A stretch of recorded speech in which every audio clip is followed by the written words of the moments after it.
Welcome to the channel. We really appreciate you coming out on what has turned into being a lovely Melbourne autumn afternoon. We're going to have a really cool conversation with this wonderful person to my left. But before we get into it, I'd just like to say that the Arts Centre Melbourne and the Melbourne Arts Precinct sits on a site that has been a gathering place for song, storytelling, community and culture for First Nations people for millennia. And with that in mind, we acknowledge the traditional owners and custodians of the land on which we gather, the Wurundjeri Woiwurrung, and we also acknowledge the neighbouring Kulin Nation groups, the Bunurong and the Bunurong people, and pay our respects to elders past and present. It's always important to understand and acknowledge that both land and sovereignty has never been ceded, and it always was and always will be Aboriginal land. And to any whānau or ainga that we've got here today, we welcome you to what's going to be a very special conversation with this fabulous musician, Jen Cloher. Give it up.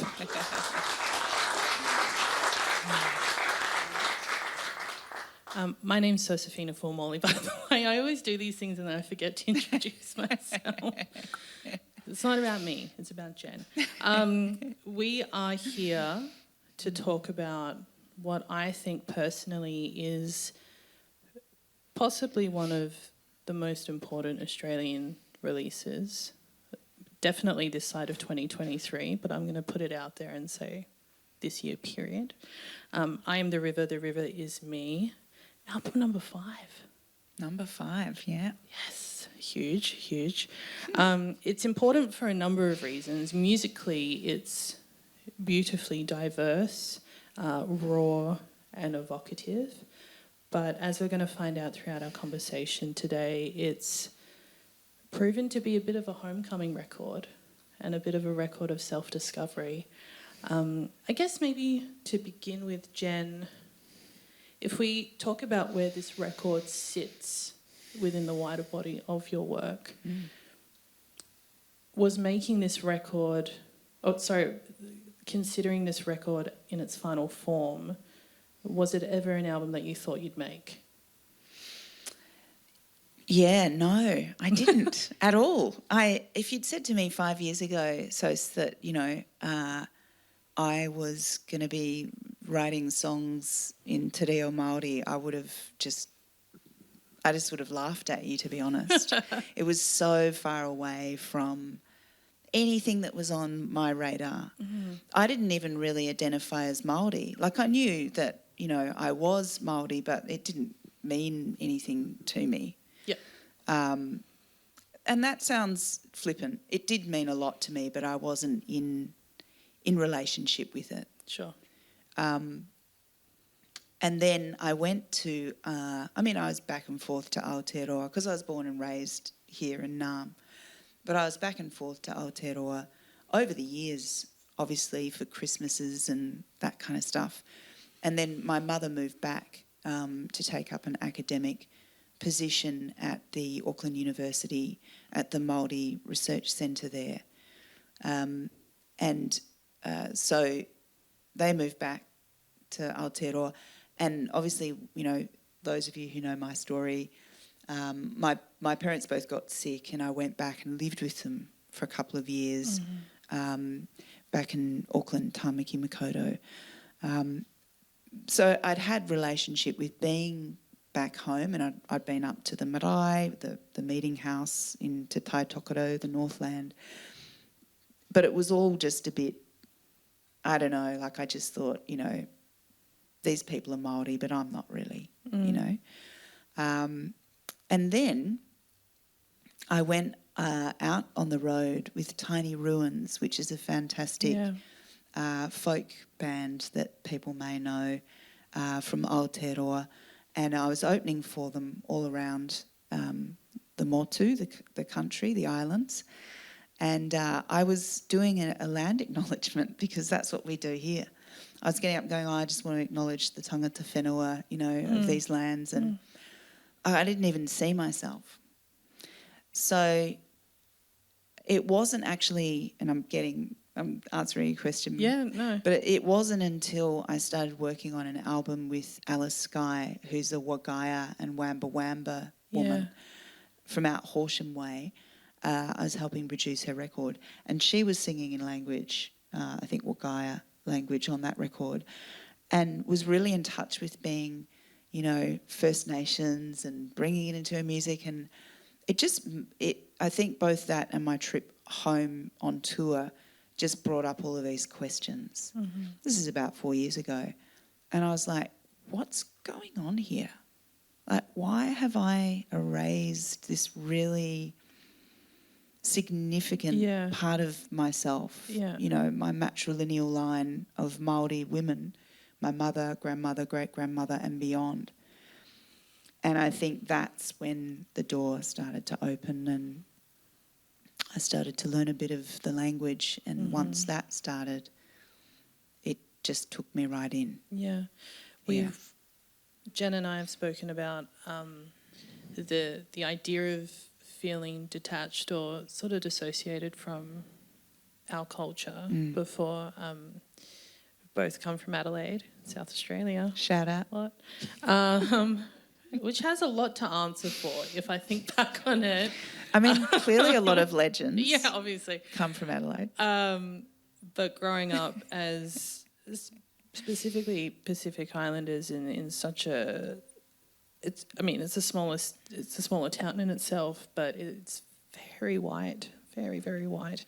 It wasn't until I left and my mother, who's white Australian, actually forced me into, well, she didn't force me, but she was just like, you're going to learn about your culture. So she pushed me into Polynesian dancing.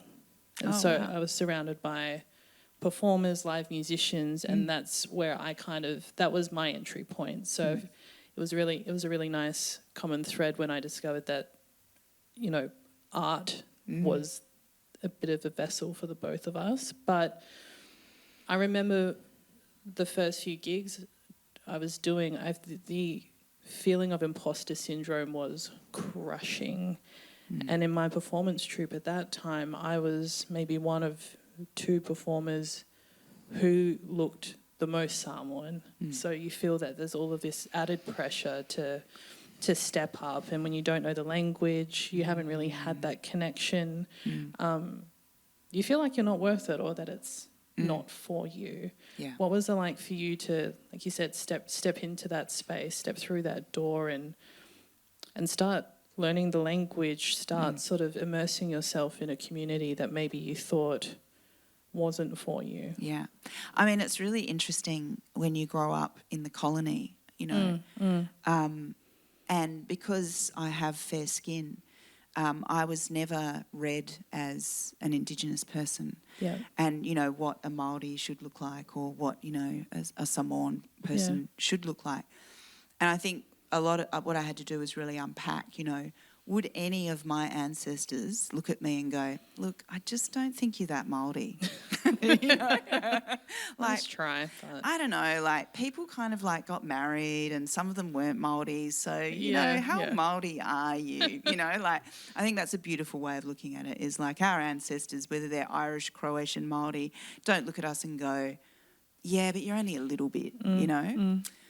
They see us as, you know, as a part of them. And I think that was really helpful for me, because I kind of had a different experience of like going into, you know, spaces with other Māori and being the most fair skin. Yeah. And just feeling like, oh, I don't really fit in here because I have fair skin. Well, I've got over that. Yeah.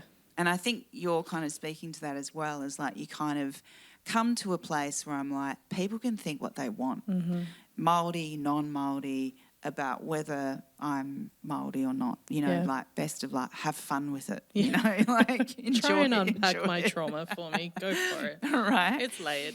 But it takes a while to get through that. Yeah, it does. And I really came to understand, and I think this is something that was really good for me to go through, is that fragility. I really came to understand why a lot of people don't pursue their culture. Yeah. Because it's scary, and, you know, they might fail, and, if I'm Māori or I'm Samoan and I go and do something cultural and I'm not very good at it, then maybe I'm not that much of a Māori or I'm not that much of a Samoan. Yeah. And I think what I've really come to see now through being parts of all sorts of different groups here in Naarm that are connected to the Māori community is that, I am Māori, I will always be Māori. If I want to feel Māori, then pursuing my culture is a great way. Yeah. Yeah. Yeah. I love that perspective. And just to touch on your journey with te reo, I've said it many times whenever it comes up in conversation, I believe that it is one of the most beautiful languages that there is, but it's so awesomely complicated. What has it been like to, I guess, because I feel like it's one of those languages where you're always continuing to discover new things about it. How are you feeling about your today now? And how do you, I guess to bring it back to the album, what was your process like in incorporating mother tongue into lyricism? Yeah, great question. I think what I really, the way that I frame my approach to learning language now is not like, I've got to get here, I have to be fluent, or I need to be conversational, or until that moment happens, I'm not really speaking the language, or I'm not really, a language speaker. And I now just go, look, there's no rush, there's no finish line. All I need to do is just show up and do a little bit often. And I'm not going to shy away. I mean, I'm getting old, right? So I'm not going to shy away from bringing my language into my music, or I might be like dead by the time that moment comes. So it's like, I was in consultation. We were listening to Te Kāhuarangi when he came in, that artist who's based in Auckland, was a language consultant for me and would send a lot of little voice memos across with pronunciation. I'd send demos across and they'd send things back and forth and be like, you're doing really well, Kari, try this. And but they were quite strict.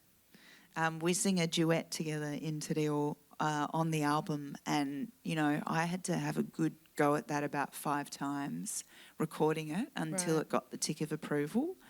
And I'm so glad that I had them there, fluent, speaking from a young age, teachers te reo to all sorts, because I want to honour my ancestors and my people. I don't want to just slide in and do some shabby job, you you slide out again. Right? Yeah. You want to proudly represent. Yeah, totally. So, I mean, I think I just feel like I'm a bit like my music. I never learned any kind of technical stuff. I don't really know what any of the chords are called. I love the mystery of it. Yeah. I get to go and just be in music without it having to be some mapped out thing. And I'm treating language in the same way. And just to round up that collection of thoughts is, I've heard quite a few friends who are fluent say there's a point one day where it all clicks in and all of the work seems to just align and click in and it all makes sense. The language, you're able to sort of move around in an easy way. And I think that'll be an interesting day, but when it happens, who knows? The clouds are going to part and you're like, that's what it means. Yeah. My goodness. You're going to be out on tour very soon with this album, which is super exciting. We were talking backstage, being able to see Jen perform some of this material live, particularly with the Kapahaka group, which I'll get you to talk to in just a moment. It's such a rush because you can watching you sing in language and then just watching Jen stalks around the stage, they've got these beautiful Kapahaka dances, and it's a fusion of just pure, like unadulterated, just clashing rock music, but then you got vocal harmonies, and it bleeds so beautifully into te reo in a way that it feels like, to be a wanky writer for 2 seconds, it feels like you really are walking between two worlds. Can you talk a little bit about incorporating the Kapa Haka group into your process, because they feature in your music videos too, and what it's been like to sort of knit those two different styles of performance together? Yeah, well, there's an interesting story behind the Kapa Haka in that I had a dream at the beginning of lockdown. How were the dreams we were all having, right? Your dreams. I actually had a dream. I had a visitation, which I'd never had before. I write about it in Harakeke, which is the second song on the album, where I say, in my dream, you call me on the phone. And it's quite common, apparently. I Googled it, and it's like, what is a visitation? And it's like, it's very different to a dream in that you sense the physicality of the person there. And often they'll call on the phone. Wow. Like, it's like a thing that happens. And I was like, weird, okay. But I had this dream where I was walking through sort of around Flinders Lane area because of the cobbled stone. So I was walking with my mother, and it was before she had Alzheimer's, because I often dream where she has Alzheimer's and it's really, stressful. But she didn't have Alzheimer's in this dream. My mother's no longer on the planet in the fizz.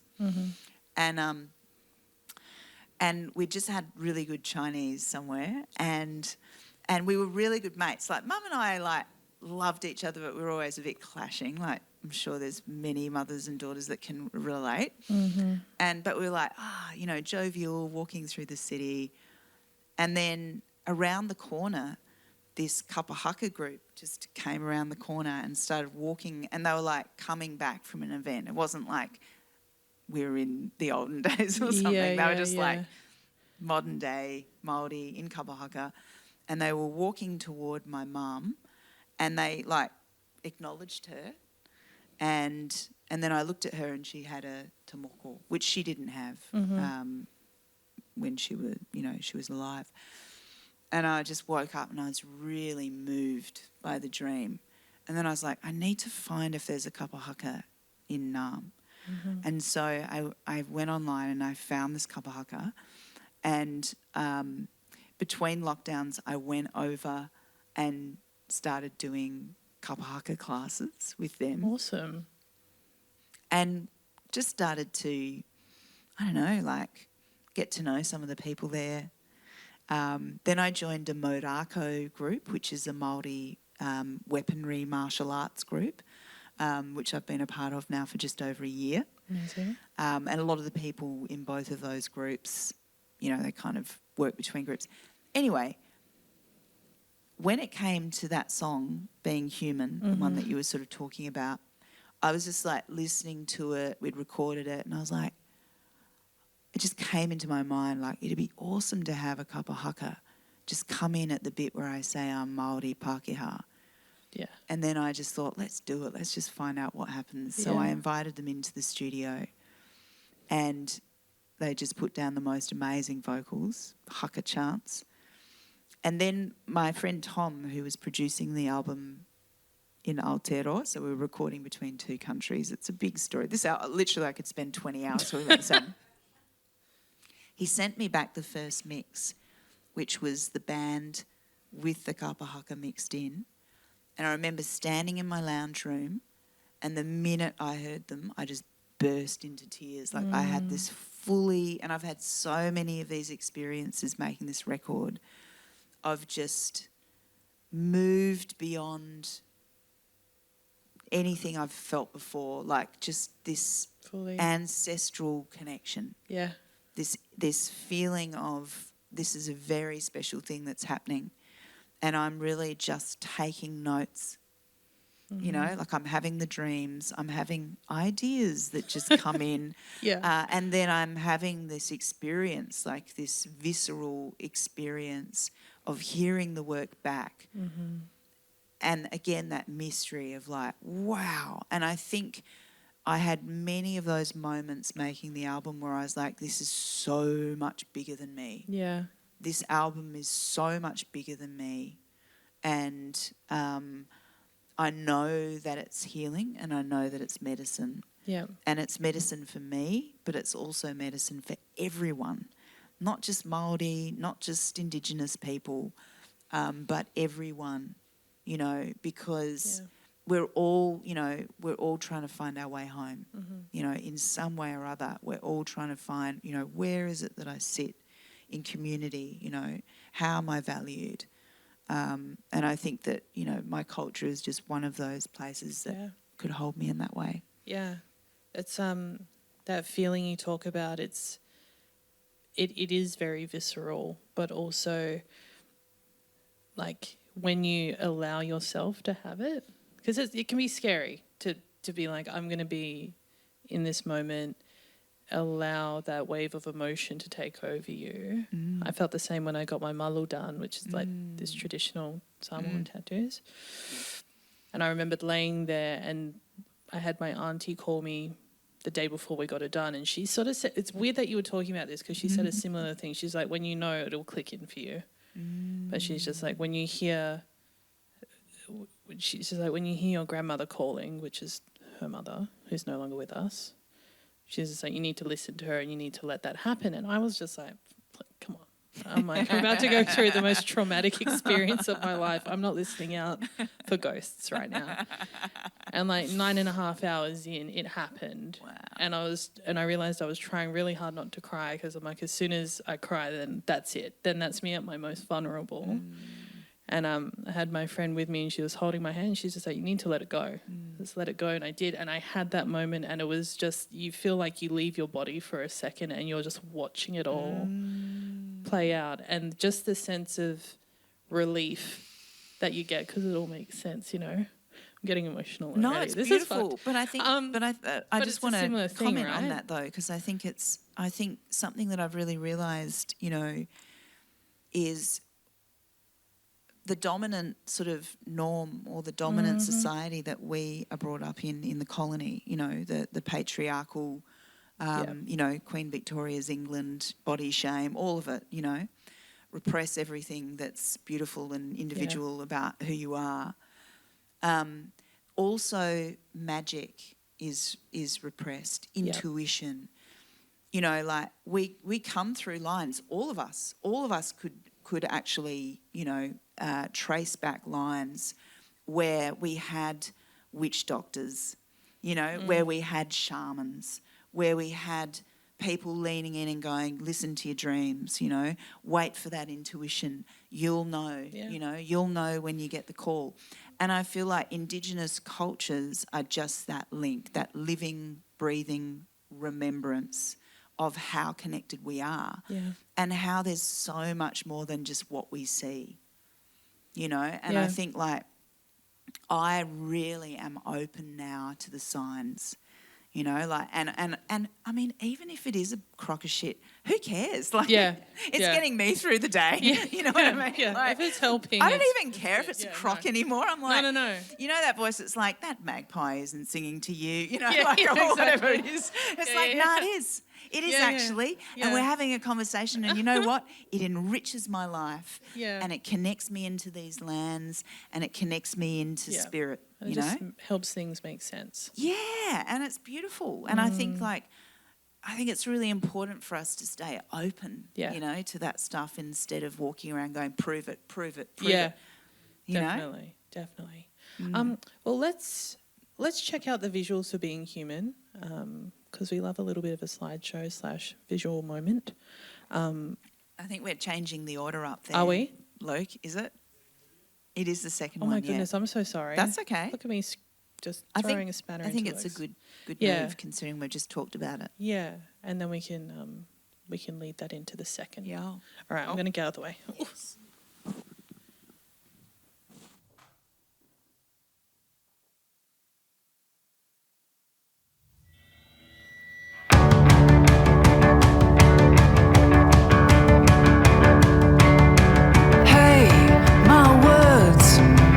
What I say, heavy as clay. Hey, my hand.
Don't turn away from the flames. Don't turn away from the shame. Being human is learning how to let go of what you think you know. Staying human is listening, listening, listening. Come on, come on, come on, come on, oh. Come on, come on, come on, we all know. Sovereignty never seen us so. Land back, oh, we gotta go. Come on, come on, come on, come on, oh. Come on, come on, come on, we all know. Sovereignty never seen us so. Land back, oh, we gotta go. So good. So good. And you look fantastic in that video too. Oh, thanks. Well, I wanted to show the clips. I mean, even if people have seen them on YouTube, it's lovely to see them on a big screen, but also because this album was such a visual record to make, and how important those visual things were to really tell the story. Yeah. You know, because I think I sort of like morphed in the public eye from being like this white queer person that ran a record label with Courtney Barnett to like a Māori, like a Takatapui Māori person in like 5 years. What happened to you during the pandemic? Let me catch you up on that. Yeah. But yeah, that song really is just sort of acknowledging, you know, if I'm going to go on that journey of you know, reawakening and remembering my own indigeneity as like, you know, I'm on the lands of other Indigenous people and really tracing my story here, you know, and how I've benefited from, as we all have as settlers, from colonisation. It's not woke, it's just the facts, you know. And I think, you know, land back can be a really scary concept for people, but I don't think it needs to be. You know, and I think that there's ways as settlers on these lands that we can exercise land back, all sorts of ways. Yeah. You know, that aren't going like, oh, I, you know, put all of my life savings into this house, like here it is to the Wurundjeri people. Like, I don't think anyone's asking that. Yeah. But I think there's a whole lot of other ways that we can, you know, just like bring it into our processes of how we think about land and how we think about ownership. Yeah. Definitely, especially because we're you know, as a creative and as somebody who, I mean, you've done it so beautifully in your work through until this point as well, like recognising that everybody has a platform, and it doesn't mean a stage, you know, it just means a platform to talk with your family, to talk with your friends, to talk in your workplace, and not to wax lyrical about it, but just normalise it. Like, it doesn't have to be a soapbox that we're all dying on. Just have the conversations, do some reading, use the internet for good instead of, well, you know what I I mean? Just do some research. I think you're onto it there. And I think the really embarrassing thing is, like, you know, school was a long time ago, and yet I'd done no work to find out really anything much about, you know, the first people on whose land I'd been living on for 40 plus years. Until about, you know, 5 or 6 years ago. Like, that's the honest truth. Like, I'd never really kind of thought that that could be an important thing to do. Yeah. And then once I did, it made me go, oh, but who am I? And where do I come from? Because actually that's a lot more interesting. Yeah. You know, that's I think the work that we need to do as settlers is like, how did I come to be here? What is my journey? You know, who are my people? Where do I come from? And then I think, you know, I mean, listen to me, I am getting on my soapbox, but, you know, I think, you know, where we find ourselves today, you know, with climate crisis is inextricably linked, you know, to colonisation in nation states all around the globe. And it's really, I mean, the best way I can put it is, if I go away for the weekend and I come and stay at your house and you don't leave me any notes about how to look after the cat, how to water the plants, oh, you need to pull this blind down, you know, when the sun comes out in the middle of the day, and, you know, make sure that you open this window so it doesn't get too stinky when you cook. You know how there's those little details about living in your house that you need to pass on? That's what hasn't happened here. You have people coming into the house with no understanding of the relationality. And I think that's what needs to be restored, is that understanding of thousands of generations of relationality, and of course scientists are like, oh, the things that like traditional owners and elders are now telling us are actually scientifically true. And you're like, yeah, because science is observation and relationship, at its core. So anyway, that's my sermon for the day. There's always a sermon. Anyone who's come to my chats know. I love it. Kind of ties back to te reo, and something that we just don't have in our school systems here, which is Indigenous language built into the curriculum. I know that it's not necessarily widespread through Aotearoa, but it's at least recognised, and there is definite efforts to get kids learning mother tongue again, which I think is fantastic. But it's important to know that, you can start that journey at any time in your life. And it's fine. Like, my journey with Samoan is ongoing. And once you get over the hurdle of being like, oh, do I have time to fit this into my day? It can be a really rewarding experience. So I'm super excited to see how it's going to continue to influence your work, but also just your day-to-day. Well, yeah, I mean, as we have discussed before, Celtic and Gaelic are two of the most endangered languages in the world, so probably all of us in this room, ourselves included, have, some Celtic or Gaelic blood. Yeah. So there's always an opportunity to lean into ancient, languages. Yeah. Yeah, it's awesome. Awesome too. Let's take a bit of a swerve into another part of the record, which we've spoken a little bit about, but I'd love for everyone here to sort of get a bit more of a scope on Mana Takatapui. This is, I feel like when we think about this record as a whole body of work, this is definitely a touchstone moment on it. It's very vulnerable, but also super empowering as well. Can you tell us a little bit about what those words mean to you now in your life, and how you became not necessarily comfortable with the realization about those words, but I guess how what's your connection to it now? Well, it's interesting because it's probably like just over 3 years ago now, I typed into Google, what is the Māori word for queer, just to see if I didn't think there was going to be a word for it.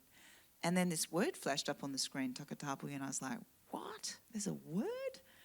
And then I started to look into it, and pre-colonisation, takatapui was the Māori word for a close friend of the same gender. So you can read that however you want.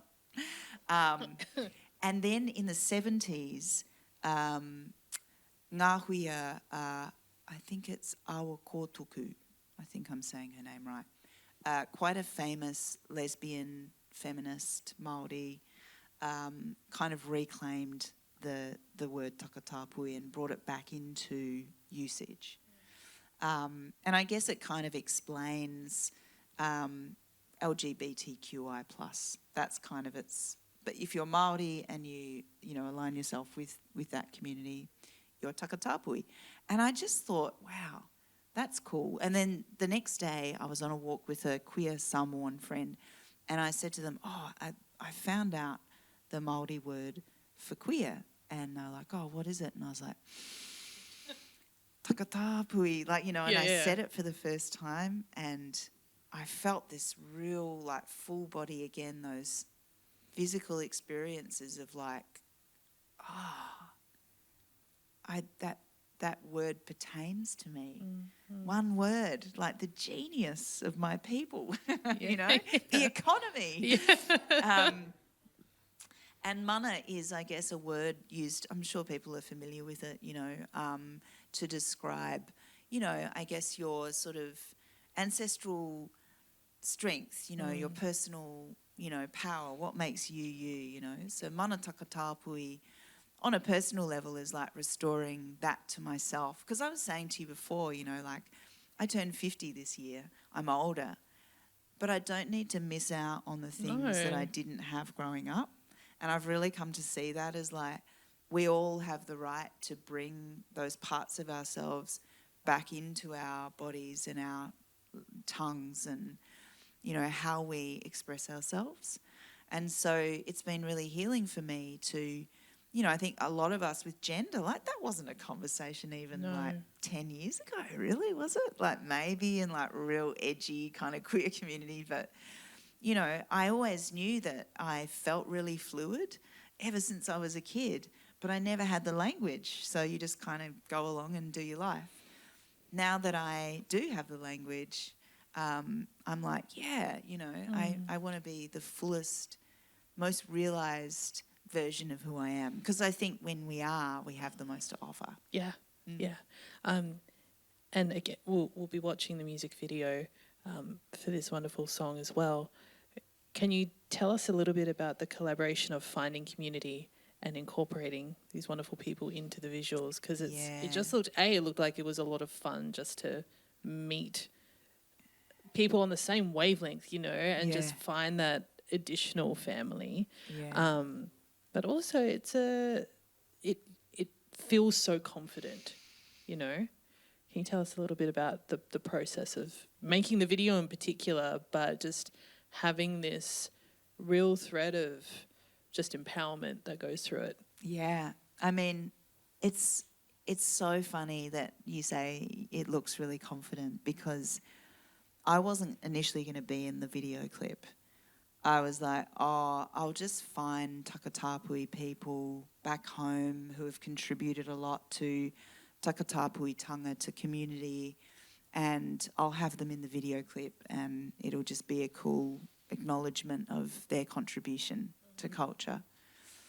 And that had been, you know, like going on for quite some time, because myself and the director, Annalise Hickey, who was Tongan, grew up, born and raised here like myself. We spent a year in pre-production for this clip because it was about whakawhanaungatanga, which is relationality, the connection between people, what brings us together. In this case, whakawhanaungatanga is the album, the body of work, and now we're here talking about it. So myself and Anno didn't know anyone back home, and I just slowly started to reach out to a few people that I didn't really know, just on Instagram, DM, and I found the producer, who was Takatapui and ends up being a cousin of mine. Yeah, Really? Ruby, yeah, Rehana Wilson, yeah. They then got on board Alicia Adar, who's also Takatapui, who came on as the assistant director. We slowly built a crew. Some were Māori, some were, you know, Pacifica. And then I just sent emails to all of the people that you'll see in this clip, just saying, I really love your work. I love what you've contributed. This is who I am. Would you consider being in my video clip? And the majority of people got back and were like, I'd love to. You know, and it wasn't because they were like, oh, Jen Cloher, like, what a legend. I'd never heard of me, you know. They're like, it wasn't even on their radar, you know. I'm pretty niche, you know, even in Melbourne I'm pretty niche. But they could see where I was coming from. And because their life has been so much about uplifting Takatapui people, we really did the pre-work, and we sent like a beautiful treatment with photos and information about who we were, and did that work so that when we approached people, it was an honouring, not just like, oh, I'll be in my clip, you know? Yeah. So, yeah, it was a big process. And then toward the end, as we were coming toward filming it, I remember sitting with our team, Ruby, Alicia, Anno and myself, and I said, you know, I think I have to be in this clip. I think it's a real cop-out. Sure, You know, and I think that, you know, I need to show up and be a part of this community, even though I didn't grow up back home in my community. That's through no fault of my own. You know, that's just what happened. That's real, yeah. So it was immensely healing for me. And when we watch it in a second, the opening of the clip is me on my ancestral Moana, Whangaroa Harbour, where, you know, 700 years ago, the Mātātua Waka canoe rolled in and, my people wandered up onto the shore. And so, when I screened this back home in Aotearoa, my cousin's mum, after the clip finished, turned around and she said, "Oh, it's great you were on your moana at the beginning because that's where it all began. That's where it all began." And it was just like a real moment where I was like, wow, yeah. Yeah. I didn't quite see it in that context, but thank you, Auntie. Aunties know best, man. It's true, it's real. Shall we watch the clip? Shall we? Yes. Yay. Yes.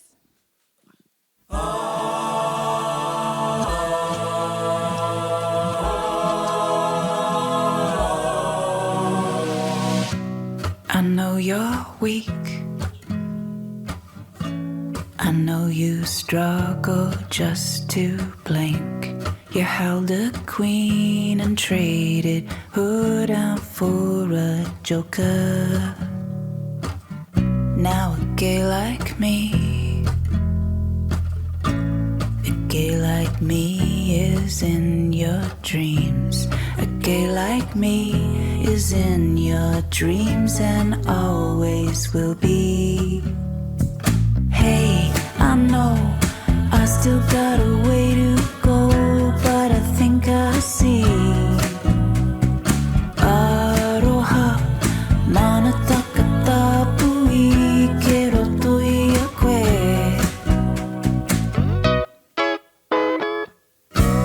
Our tiny world, a fragile eggshell tumbling swirl. Cracking open, there's an ocean flooding in out. I won't drown, babe, you can save yourself. A golden thread above my head, I'm getting out now. Hey, I know I still got a way to go, but I think I see. Aroha, mana takata pui ke roto i a koe.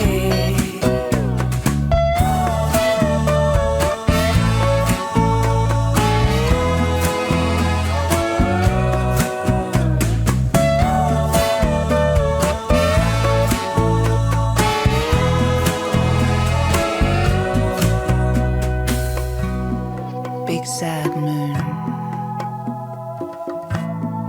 I was drawn to you, it's true. You reflect the sun, without them you are no one. Was my light, was my light shining too bright? Is that why you said that you can't shine around me? Hey, I know I still got a way to go, but I think I see.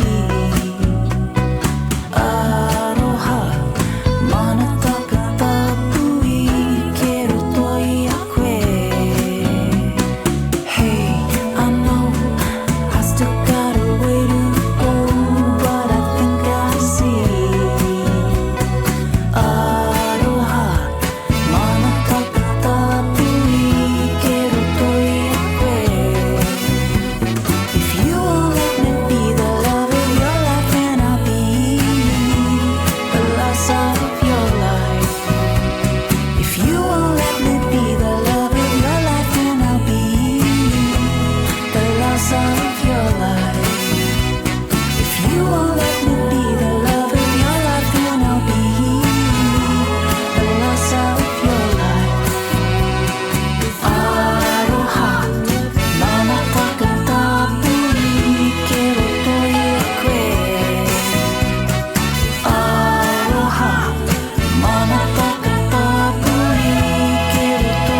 sort of forgot to mention who's in the clip, which is kind of important. But there's some really amazing people. Dr. Elizabeth Ketiketi, who's an MP for the Greens on the steps of Parliament House.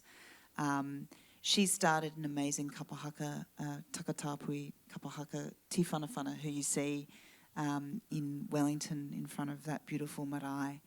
And those women are absolute legends, you know, like that. They on the day that we were filming at Te Papa Museum, you know, we had a kai, we had a feed after filming, and we stood around in a circle, and those women said, you know, it hasn't always been easy, you know, being a trans woman of their generation, you know. Really beautiful, moving kind of moment to see those elders. Quack Pitahi, beautiful activist who uses TikTok and Instagram to great effect. The Tifas, a Māori drag queen group who are fantastic. Tangaroa Paul, who was the model in the pink dress, who's, incredible, about to be a doctor, doing their PhD in takatapuitanga. And Jacob Timata, who's a beautiful dancer, ballroom and choreographer. Gorgeous. So, I just wanted to shout out because it's important, I'm very aware of time, but did want to, it's kind of, before we were planning this, I was just like, what songs do I want to talk to Jen about? And it's beautifully aligned with the ones that just came up. So before you perform the song, tell us, let's just take a little bit of a backtrack to working with Te Kahu in studio on this one, He Toku Te Moana. What was it like matching your musicality with theirs in studio? Because they are just phenomenal. Like, if you haven't heard of Te Kahu or even under their other project, Thea, please go look it up, because fantastic musicality and artistry. But tell us a little bit about the process behind that track. Well, Thea, like nearly everyone on this record, I just messaged. We started liking each other's things on Instagram. And just started chatting, and then I sort of again, this kind of came late in the process, but I was like, I've written this song in English, but I think it would make a really amazing waiata. Would you be open to translating it? And she said, look, I don't know whether I can translate it, but I can certainly write it in a Māori way, from Te Ao Māori, the Māori worldview. And so I was like, sounds great. And she said, you know, and as a result, I'm a co-writer. And I was like, respect. Thank you for teaching me. Thank you for teaching me some things here. Because I think, you know, there's a tendency in the world to think like, we can just translate anything from English into another language, right? And so, she came back with this beautiful waiata, explained it all, what it meant to me, using a lot of our whakatauki and kiwaha, so kind of colloquialisms or proverbs.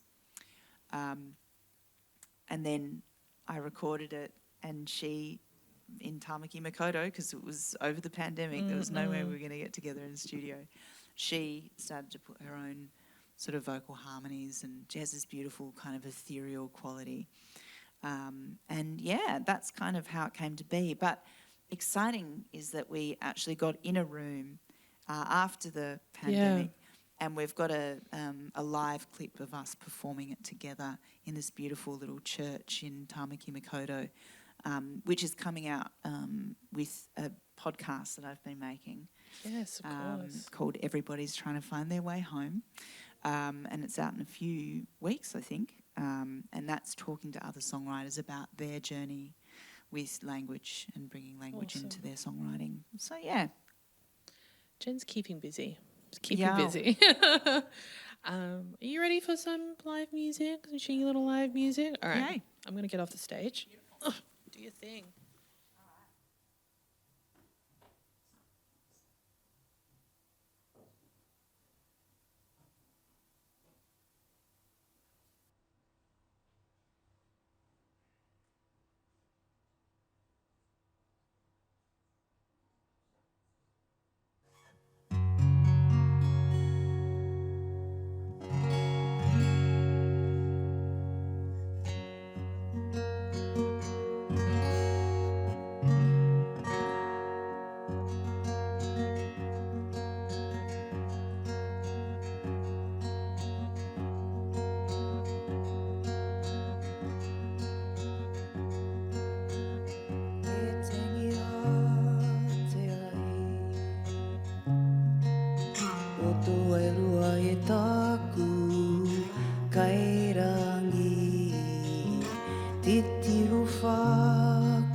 terang I tiao ko matua.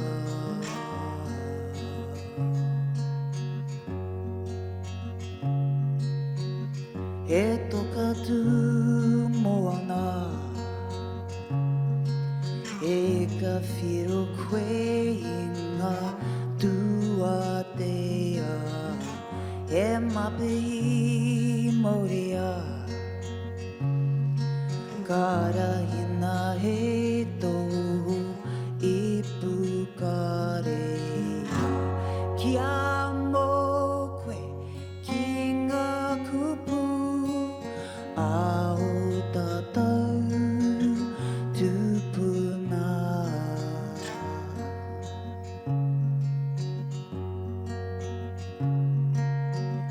E kakano I roia e tonga tuku I hu mai rangi a te a e kurupo nā mukwe kua whakatoka pua mō a ke tonu kia mō koe ki ngā kupu ao tātou tupuna kia mō koe ki ngā kupu ao tātou tupuna.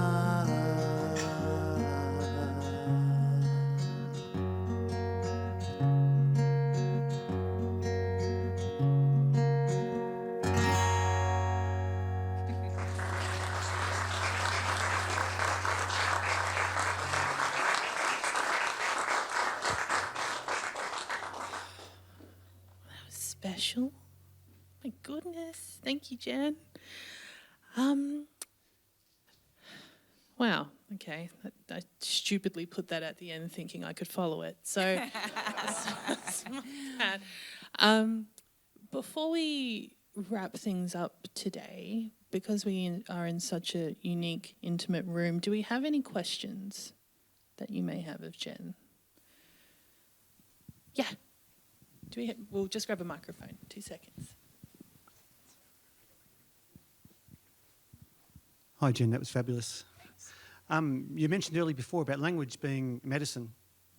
At the Port Fairy Folk Festival, we saw Gina Williams, Indigenous lady who's taking language. There's only 280 speakers. There's now 500 in the last 2 years since she's been doing it. And her concert was almost like going to a Wiggles concert at the start where she was trying to teach us, taught us how to count and sing along with the count, went into Twinkle, Twinkle, Little Star, and then Under the Milky Way, which was just bawling at the end of it. It was just amazing. Are you finding it not just a medicine, but like a really valuable teaching tool for everyone else to actually understand where you're coming from? Because once you've got that language, you're starting to really understand where you're coming from. Is that part of it? Yeah, absolutely. Gina Williams, I think, is a Noongar woman, maybe from Perth. Is she? I think she's from Perth. Yeah. Yeah. I actually only just recently heard about her work from a friend who lives there. I actually was going to see if she'd come and open one of my shows while we're up there. But yeah, I think that is a beautiful way of looking at language. Is the best thing I think about language that I didn't realise is, and for anyone who's learnt another language, is it's just a whole other way of seeing the world. Like, within the language is the worldview of the people, right? It's like our humour, for example, the Australian humour, it's dry wit, and it doesn't really translate, like you have to kind of get it. You need to be able to speak the language, to know what it is when we call you a drongo or something, you know what I mean? It's like, it's that intimacy of getting to see, how those people see the world. And I think that's what I've found really interesting about this process is I'm always trying to make work that isn't boring for me and hopefully isn't boring for the listener. And I think for me, bringing language, my matrilineal language, into this album writing process opened up a whole new way of seeing the world, and it really changed changed me. Yeah. That's a great question too. Do we have any others? Yep, down the back we've got two. We'll go to you first. Hi, my question is just about where does this take you next when it's such a major transition for you? Where do you see it? I mean, that's I have no idea. You know, that I think good. I definitely would like, before I write another record, my intention is to go home and do a language immersion for a year, maybe longer, in Otaki, and really give myself that time to speak and learn the language and see what happens, see where it takes me. Who knows? I might write a Te Reo Māori album. Maybe I won't. Maybe I'm like, oh, great, just go back to writing it. But yeah. It's exciting. Yeah, we'll see. Yeah. Thank you. Over. I'm being a bit cheeky. I don't actually have a question. I just wanted to thank you, Jen, for allowing us to witness such a personal project and journey through your work. You've never shied away from doing that historically, but this is it's a whole new level of courage and vulnerability, and you've really embodied it.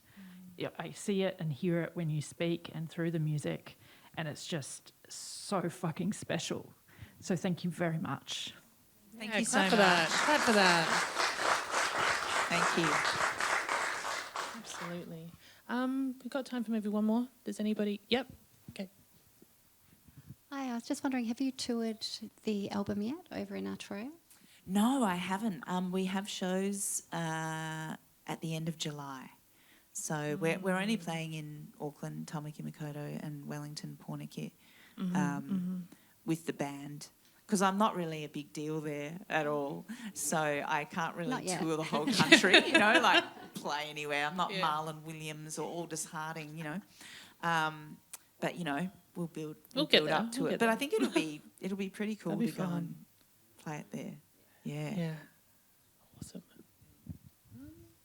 Well, I think we can all agree that we've heard and seen something really special today. I want to thank you for always being super candid, but as we were just alluding to, it's in a way where you're giving so much of yourself to the public at the same time as discovering so much about yourself, and I know that can be really hard to do. So the fact that you've done it in such a beautifully resonant way is it's an achievement, but also when we think about the idea of legacy and sort of passing this on to a younger generation, I feel like this is going to be a very important body of work. I feel like we can all kind of agree on that, not just in Aotearoa, but also here as well, because there are a lot of people generally speaking, but I know that there's a young community of artists and just people who are trying to figure out where they fit